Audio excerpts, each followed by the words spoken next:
माया की चालाकी की वजह से नहीं, मान की बेवकूफी की वजह से गई छोटी अनु। नमस्कार दोस्तों, स्वागत है आपका आपके अपने चैनल हंग्री स्पिरिट्स में।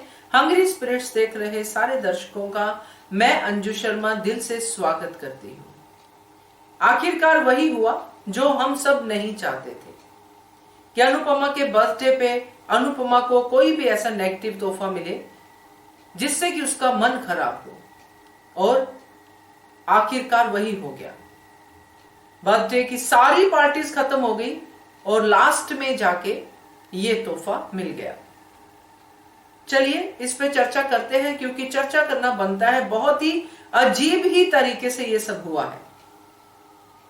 पहले वही निवेदन करूंगी शुरू करने से पहले, जिन्होंने अभी तक चैनल को सब्सक्राइब नहीं किया है कृपया कर लीजिए। साथ में दोस्तों बेल आइकन दबाइएगा ताकि आपको हमारे वीडियोस के नोटिफिकेशन मिलते रहे। आज की कड़ी बहुत ही खुशी से शुरू हुई। बर्थडे की सेलिब्रेशन चले जा रही है जैसे बर्थडे नहीं बर्थडे का समारोह हो। अच्छा है, इतनी खुशी है, सबको खुशी है, सब खुश हैं। मगर इस खुशी के मौके में उनके मन में एक डर तो है कि छोटी अनु चली जाएगी। छोटी अनु छोटी अनु छोटी अनु ये सब चल रहा है अनुपमा के दिमाग में भी और अनुज के दिमाग में भी।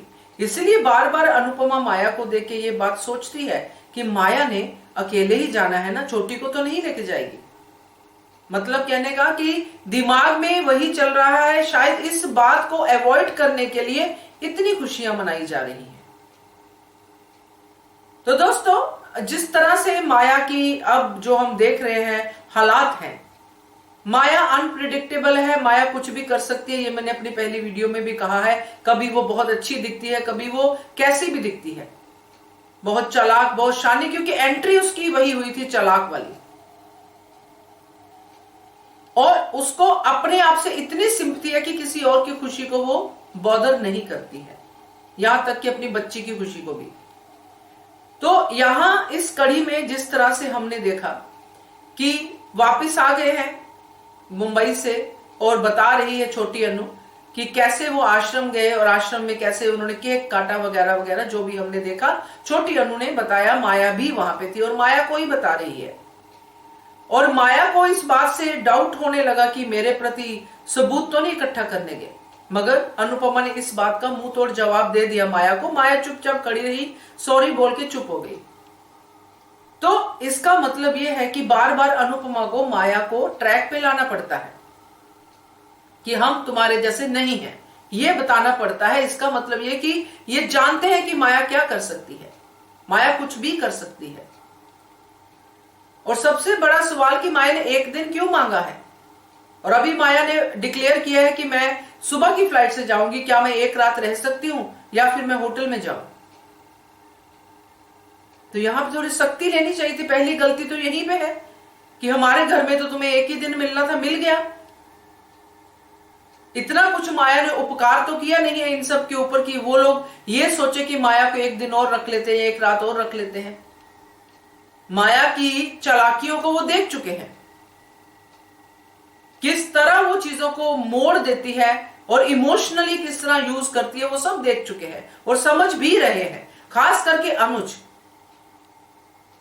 जिसको कि हम ये समझ के ही चलते आ रहे हैं शुरू से कि वो समझदार बिजनेसमैन है। इतना बड़ा बिजनेस, इतना बड़ा एम्पायर खड़ा किया है, तो ऐसे बेवकूफ नहीं होगा। इंसानों को परखने की अकल अनुज में है। और फिर शाम को पार्टी एकेडमी में, ये भी उसी का हिस्सा मैं आपको समझ सकती हूं, बता सकती हूं कि जैसे मैंने कहा कि उस चीज को बुलाने के लिए बार बार पार्टीज, और अनुज के मन में अब जो हुआ है उसके बाद बहुत प्यार है अनुपमा के लिए कि अब मैंने इसका बर्थडे का दिन बिल्कुल खराब नहीं करना है। पार्टी के बाद पार्टी, पार्टी के बाद पार्टी, बच्चों के साथ भी पार्टी। और वहां पे जो सीन था वो अच्छा लगा, जो बापूजी ने कहा बा को। और इधर बर्थडे पार्टी पे जैसे अनिरुद्ध आता है तो वो देख के अनुज और अनुपमा थोड़े हैरान तो होते हैं, क्योंकि काव्या 1 बाय 1 स्टेप आगे ले रही है और उसको पता नहीं है, क्योंकि अनिरुद्ध उसको प्रपोज भी कर चुका है। काव्या को ये पता है मगर काव्या ने रोक दिया है। मगर प्रपोज करने के बाद दिल में तो उसके है ही ना काव्या। ये बात अनुज और अनुपमा देख पा रहे हैं, मगर अभी वो कुछ कर नहीं सकते हैं क्योंकि करना चाहिए भी नहीं। तो ये पूरे माहौल में पार्टी चल रही है, सब हो रहा है, डांस हो रहा है, सब हो रहा है, और छोटी अनु को नींद आ जाती है। यहीं से मेरा जो है बेवकूफी वाला पॉइंट शुरू होता है दोस्तों। अगर हम ये सोच के चलते हैं कि अनुपमा सीरियल हम सब की जिंदगी से ही है, हम सब उसमें अपनी मिडिल क्लास हो, हाई क्लास हो, लोअर क्लास हो, सब घर में अनुपमा है और उसी तरह की जिंदगी यहां पे दिखाई जाती है इस धारावाहिक में। तो अगर एक बच्ची जो स्कूल गोइंग बच्ची है, अगर वो वहां पे सो रही है तो पार्टी 1 घंटा और चलती, 1.5 घंटा, 2 घंटा चलती, वो वहां पे भी थोड़ा आराम कर सकती है। और उस वक्त तो और ज्यादा वहां पे अपनी आंखों के सामने रखना जरूरी है जब माया जैसी शातिर औरत घर पे बैठी है। और ये बात इनको पता है, इसलिए बार बार वो बोल रहे हैं कि ले तो नहीं जाएगी, ले तो नहीं जाएगी। चलो ये भी मान लो कि बच्चा सोफे पे कैसे सोएगा, आराम नहीं है, तो सबसे नजदीक घर किसका है? बापूजी घर पे है, वहां छोड़ सकते हैं। चलिए वहां पे भी नहीं छोड़ेंगे क्योंकि बा और वहां पे अपने जो वनराज है 4 बातें सुना देंगे, मूड खराब हो जाएगा।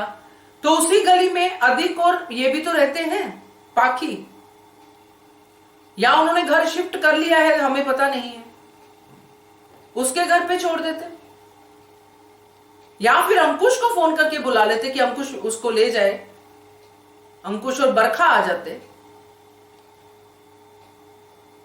माया के पास छोड़ने का मतलब ही नहीं था दोस्तों। यह है उनकी सबसे बड़ी बेवकूफी। माया ने एक रात मांगी, और माया कैसी है ये सबको पता है, खास करके अनुज को, जो अनुज को मैनिपुलेट कर सकती है, 1 महीने की मोहलत ले सकती है, अपनी बच्ची को क्यों नहीं करेगी मैनिपुलेट? तो यहां पे हम ये भी कह सकते हैं कि अनुज और अनुपमा इस हद तक सोच ही नहीं सकते कि कोई मां ऐसा कर सकती है, मगर कोई मां नहीं कर सकती, माया कर सकती है। माया जो मां होने के बावजूद, उसकी बायोलॉजिकल मदर है, उसके बावजूद कितना ज्यादा छोटी अनु के सामने सच बोल देती है कि छोटी अनु को सच समझ में ही नहीं आता है, उसकी उम्र ही नहीं है समझने की। वहां पे अनुपमा आके रोकती है कि ये बच्चे के सामने बातें नहीं करनी है, यानी कि बच्चों के सामने ऐसी बातें नहीं करनी है, छोटी है, इसको नहीं समझ में आएगा, और उसको प्यार से पुचकार के कमरे में भेज देती है। उसी माया के पास छोड़ के आ गए अनुज, और अनुपमा को बताया, मगर अनुपमा ने भी उसको बस उसी तरीके से लिया कि अकेली ही जाएगी ना, छोटी को तो नहीं लेके जाएगी। और अभी भी उस पर भरोसा कर रहे हैं माया पे कि बता के जाएगी। अगर छोटी को लेके जाना होता तो बताती ना। मुझे हैरानी होती है दोस्तों, क्योंकि इतना बड़ा कांड होने के बाद और इस तरह से माया का इनकी जिंदगी में आना, छोटी अनु पे अपना हक जमाना, वो सब चीजें करना, और आज भी सबूतों की बात करना कि आप छोटी अनु के लिए मेरे खिलाफ सबूत लेने गए थे, फिर भी माया पे भरोसा करना, उसके बाद छोटी अनु को छोड़ के आना, ये जानते हुए कि माया के पास यही आखिरी रात है, और ये बिना सोचे समझे कि माया ने 1 दिन 1 रात और मांगा क्यों, कारण क्या है इसके पीछे? कुछ नहीं सोचा, अपने ही हाथों अपनी बच्ची को माया के हाथों में सौंप दिया अनुज ने। ये बेवकूफी ही कहूंगी मैं, और कुछ नहीं कहूंगी। आगे जो भी आएगा वो देखेंगे। और यहां पे सबसे बुरी बात जो लगी, ये तो बेवकूफी है, इसमें करके वो खुद ही इतना ज्यादा रो रहे हैं, इतना ज्यादा उनको दुख हो रहा है। यहां पे मेन चीज ये है कि माया किस तरह की मां है। अपनी बच्ची को इसलिए पाना चाहती है क्योंकि माया अकेली है। ऐसा कौन करता है दोस्तों, जिसको अपना बच्चा खुश दिख रहा है, जिसको ये पता है कि अगर आने वाले समय में माया की तरह इसको, छोटी अनु को भी यही सब सुनने को मिलेगा कि एक ऐसी औरत की बेटी है जिसके पिता का पता नहीं है, तो छोटी अनु को वो सारे फेजेस से निकलना पड़ेगा। फिर भी वो बच्ची को अपने साथ लेके जाना चाहती है, उसका सुंदर भविष्य देखने के बावजूद। और क्या बोल रही है उसको, अपने उसके ही अपने पेरेंट्स का वास्ता देके, उनके दुख को दिखा के। कैसी औरत है बाय गॉड, सच्ची में। क्योंकि मैंने सोचा था कि कहीं अच्छाई है माया में, मगर अब लग रहा है कि अच्छाई सिर्फ उसकी अपने लिए है। वो सेल्फ सेंटर्ड इतनी ज्यादा हो गई है कि वो चाहती है कि छोटी अनु कैसे भी करके अपनी मर्जी से मेरे साथ आए। इसीलिए उसने इतना बड़ा दुख का जो है पिलर खड़ा कर दिया छोटी अनु के सामने कि तुम्हारी वजह से झगड़े होते हैं, तुम्हारी वजह से तुम्हारी मम्मी अपने बच्चों को नहीं मिल पाती है। और छोटी अनु बच्ची है, वो मान जाएगी, अपने पेरेंट्स के लिए कुर्बानी दे देगी, चली जाएगी माया के साथ। मगर अभी भी मुझे डाउट है दोस्तों कि माया के साथ चली तो गई है छोटी अनु, मगर छोटी अनु माया के साथ ज्यादा दिन रहेगी नहीं। माया खुद ही उसको वापस लेके आएगी जब छोटी अनु का ये हाल देखेगी। क्योंकि बच्चे हैं, बच्चा एक दिन रह सकता है, 2 दिन रह सकता है, वो स्थिति भी दिखानी चाहिए इस सीरियल में कि आखिरकार बच्चे को अपनी मां की ही याद आती है, और जब मां की याद आएगी तो उसको माया नहीं मम्मी ही चाहिए होगी। क्योंकि माया कभी मम्मी बन ही नहीं सकती है। जिस मम्मी के मन में अपने बच्चे के प्रति दर्द ही नहीं है, उसको सिर्फ अपना ही दर्द दिखाई दे रहा है कि मेरा बच्चा मेरे पास आना चाहिए, चाहे बच्चे के साथ कुछ भी हो मगर मेरे पास रहना चाहिए। और ये भ्रांति लेके चलना माया का, जो शायद उसने सोचा हो कि 2-4 दिन रोएगी छोटी अनु, याद करके फिर ठीक हो जाएगी। मगर ये छोटी अनु भी डिफरेंट है दोस्तों, जो अपने पेरेंट्स के लिए इस उम्र में कुर्बानी देने के लिए तैयार है, तो वो आगे कुछ भी सोच सकती है। क्या पता माया का माहौल, घर का माहौल तो अभी हमने देखा ही नहीं है कि माया के घर का माहौल ही छोटी अनु को पसंद ना आए। ये आने वाले वक्त की बातें हैं, क्या होगा क्या नहीं होगा। मैं तो अपनी दिल की बात आपसे शेयर कर रही हूं कि इस कड़ी को देख के मुझे वाकई में अनुज और अनुपमा पे बहुत गुस्सा आया कि उनका कैरेक्टर से ही थोड़ा सा होता है, थोड़ा सा अलग हो गए। खास करके अनुज की इतनी सारा कुछ होने के बावजूद छोटी अनु को उसके साथ छोड़ दिया। मुझे तो ये लगा है दोस्तों, बाकी आप लोग भी बताइए कि आपको क्या इसके बाद क्या आपकी फीडबैक है, तो कमेंट कीजिएगा। देखते रहिए channel hungry spirits. Thank you so much. Subscribe to our channel by clicking the subscribe button. Click the bell button and enjoy the latest uploads from our channel.